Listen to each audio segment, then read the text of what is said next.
lastly, what is your response to some of the reaction that was, expected to come right after the president's address, especially from Republican candidates saying that this isn't anything new?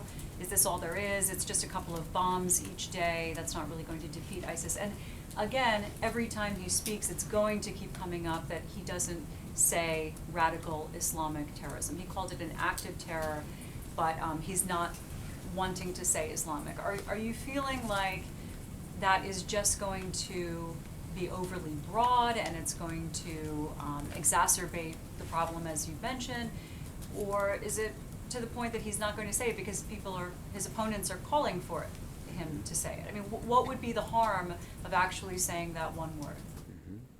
Well, Michelle, I think the president essentially covered this in the last 4 or 5 paragraphs of his address last night. And so I think for careful consideration of this issue, I'd encourage people to go back and look at that part of the speech again. The president made clear, as his predecessor did, that it would only serve ISIL's interest to leave people with the impression that somehow the West or the United States or the entire world is at war with Islam. That's a fantasy. That is not true. There are millions of patriotic Muslims in America right now that are upstanding members of their community, that are serving in the United States military, that are teachers, that are coworkers, that are neighbors, that are friends. And I think the president was quite direct about the role that those Muslim Americans can play in defeating ISIL, both in terms of the responsibility that the Muslim community has to stand up and speak out against those extremist voices inside their community.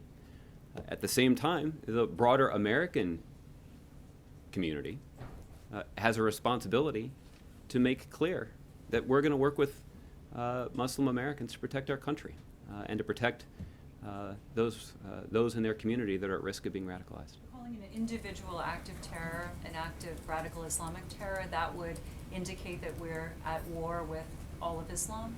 Well, it certainly would advance ISIL's narrative that somehow they were acting on behalf of Islam, when, in fact, as the president noted yesterday, that the ideology that they are seeking to advance is a gross perversion of that religion.